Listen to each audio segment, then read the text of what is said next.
Hello guys, फिर से आपका एक बार स्वागत है लीड कोड की डेली चैलेंजेस प्रॉब्लम पर। तो आज हम लोग डिस्कस करने वाले हैं 3867, जिसमें पूछा ही जा रहा है sum of GCD of format pairs. तो बेसिकली यहाँ पर कहा ये जा रहा है कि अब अगर मैं ये पढ़ूँगा तो आप पढ़ लेना, मैं इस एग्जांपल से समझाता हूँ।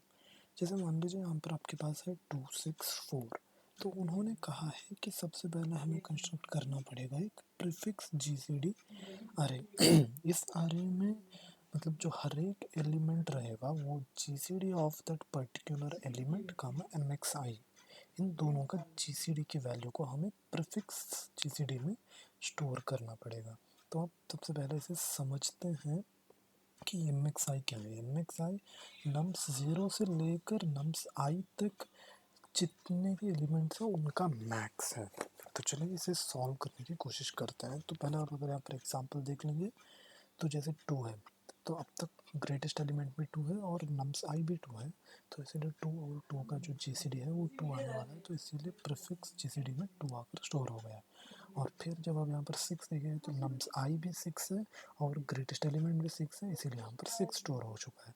और जब यहाँ पर देखेंगे तो नम्स आई की वैल्यू 4 है, बट मैक्स की वैल्यू जो है वो 6 है। सही है ना। तो इन दोनों का जीसीडी जब आप लेंगे तो उसकी वैल्यू निकल कर आ जाती है 2। तो अब सबसे पहले हमें इतना तो समझ आ रहा है कि हमें किसी भी दो नंबर्स का जीसीडी निकालना पड़ जाएगा। तो इसके लिए हम लोग एक जीसीडी फंक्शन बना लेते हैं। हम इस जीसीडी फंक्शन में मैं लिख देता हूँ इंट ए कामा इंट बी, जिनका हमें जीसीडी निकालना है। सही है ना। तो अब अगर आपने पिछले लेक्चर देखा है तो हम जीसीडी इसी तरह से कैलकुलेट किया करते थे। अब आपको अगर याद है तो if A is greater than B हुआ तो हम ए में लिखा करते थे ए माइनस बी, बट इसकी जगह हम लोग लिख सकते हैं ए मॉड्यूलो बी। क्यों ऐसा क्यों? क्योंकि अगर मान लो कि ए होता 2 और बी होता मान लो 7, तो अब इन दोनों ही केसेस में आप क्या करते हैं, क्योंकि सॉरी, तो क्योंकि बड़ा है ना तो 7 इसे रख देते हैं और 2 इसे रख देते हैं। तो अब ए की वैल्यू जो है 7 है और बी की वैल्यू 2 है। तो इसकी वजह से होने क्या वाला है कि 7 में से आप माइनस करोगे 2 को, तो आपके पास बचा है कितना 5। फिर से 5 ही बड़ा है तो फिर 5 में से 2 को घटाओगे तो 3, फिर 3 में से 2 घटाओगे तो फिर 1 आ जाएगा। तो फाइनली आपके पास एक छूट आ गया। तो बेसिकली आपने किया गया, अगर आप 7 मॉड्यूलो 2 करोगे तब भी आपको 1 ही आता। तो इसलिए हम वहाँ पर मॉड्यूलस का भी इस्तेमाल कर सकते हैं। ये बस आप क्या करेंगे, बी में बी मॉड्यूलो ए रख देंगे। और अगर आपको पिछला याद है तो हम यहाँ पर लिखा करते थे अगर ए की वैल्यू 0 नहीं है तो इसका मतलब बी की वैल्यू 0 है तो आप रिटर्न करवा दोगे ए की वैल्यू, वरना तो आप रिटर्न करवा दोगे बी की वैल्यू। तो ये था बेसिकली जीसीडी का फंक्शन। अब सबसे पहले जिस तरह से इन्होंने कहा है कि हमें यहाँ पर एक अरे की ज़रूरत पड़ेगी, एक वेक्टर की ज़रूरत पड़ेगी जो कि प्रीफिक्स जीसीडी होगा। तो हमें यहाँ पर क्या करना पड़ेगा, प्रीफिक्स जीसीडी का एक वेक्टर बनाना पड़ेगा और हम उसकी जो भी साइज है उसे एक वेरिएबल में स्टोर कर लेते हैं। और अब हम यहाँ पर क्या करने वाले हैं, एक वेरिएबल बनाने वाले हैं मैक्सी, जिसकी वैल्यू मैं रखने वाला हूँ 0। सही है ना। हाँ, तो अब हम यहाँ पर चलेंगे फॉर इंट आई की वैल्यू 0, आई की वैल्यू लेसर दैन, हम आई की वैल्यू लेसर दैन कितना है एन, और आई प्लस प्लस। तो अब सबसे पहले हम लोग क्या करेंगे, मैक्सी की वैल्यू को अपडेट करेंगे कि max of maxi comma nums square bracket of 0। हमने इसमें वैल्यू कर दी है अपडेट कि max A is equals to, यानी कि आप यहाँ पर ये जो फंक्शन है ये क्या करने वाला है, हर आई की इटरेशन के दौरान, जैसे अभी मैक्सी में 0 था तो आई बराबर 0 के दौरान आया आपका 2, तो ये क्या करेगा 2 का 0 में से मैक्स कौन सा है 2 है, तो मैक्स में आ गया आपका 2। उसी तरह से जब आई की वैल्यू 1 होगी तो 6 रहेगा यहाँ पर, सॉरी आई डालना था मुझे। हाँ, तो जब यहाँ पर नम्स ऑफ 1 की वैल्यू 6 रहेगी, 2 रहेगा, ये 2 को 6 में 6 बड़ा है तो मैक्स में 6 स्टोर हो जाएगा। जब आई की वैल्यू 2 पर आएगी तो यहाँ पर 4 रहेगा, यहाँ पर 6 रहेगा, तो क्योंकि 6 से बड़ा है तो 6 मैक्सिमम ऐसे ही स्टोर हो जाए। अब मुझे क्या करना है, GCD of this maxi comma num square bracket of I का निकालना है, सही है ना। और इसे निकाल कर मुझे क्या करना है, जो भी मेरा प्रीफिक्स जीसीडी आया था उसमें पुश बैक करना है। तो prefix GCD dot push back, तो उसमें मैंने वैल्यू चढ़ा दी है। तो ऐसा करने से प्रीफिक्स जीसीडी में सारे के सारे हमारे वैल्यूज आ जाएंगे। और उन्होंने कहा यह है कि हमें क्या करना पड़ेगा, इससे हमें इसे सॉर्ट करना पड़ेगा। यहाँ पर कहीं पर तो लिखा था ना, यहाँ पर कहीं पर तो लिखा था यार कि सॉर्ट करना पड़ेगा, अब वो मिल नहीं रहा। देखो sort prefix GCD non decreasing order, इसका मतलब है असेंडिंग ऑर्डर।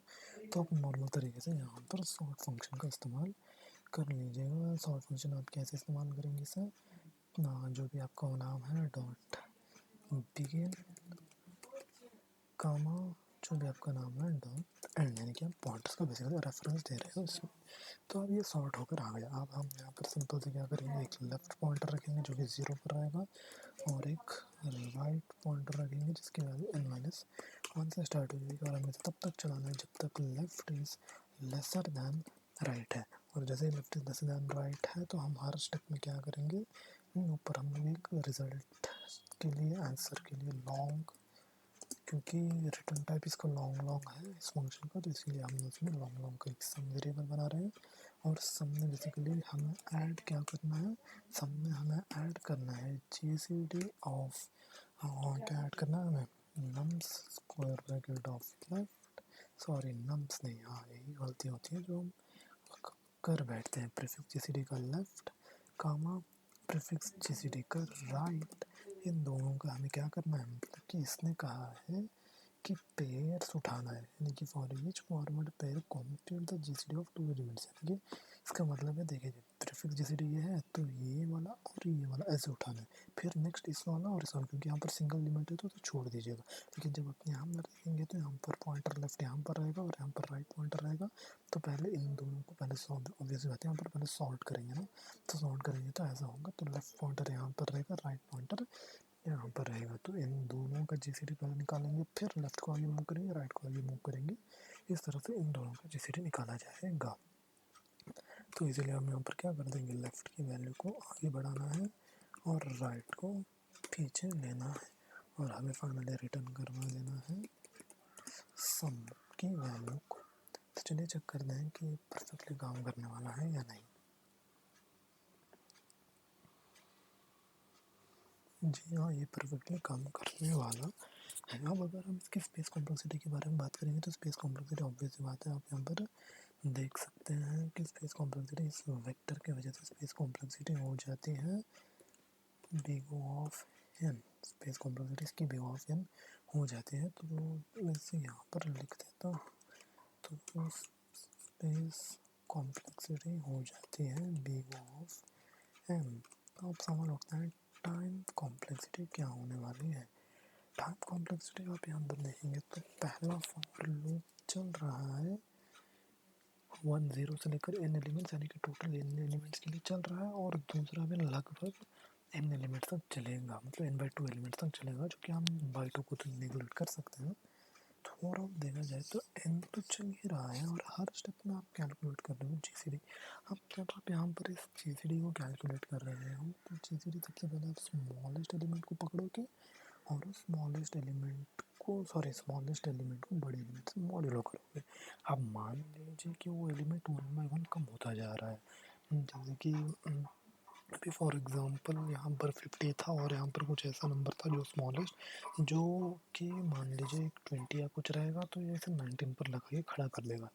तो समझ रहे हो, वैसे अगर 1 1 1 1 कर लेकर जाएगा भी, तो इन दी वर्स्ट सिनेरियो, जो कि ज़्यादातर कंडीशन में पॉसिबल होता भी नहीं है, तो मिनिमम ऑफ क्या बोल सकते हैं, जो भी दो नंबर्स आ रहे हैं num1 कामा num2, तो बेसिकली इतना ही चलेगा। और हद से हद नंबर्स की जो उन्होंने रेंज की उनकी थी उसे देख लेते हैं।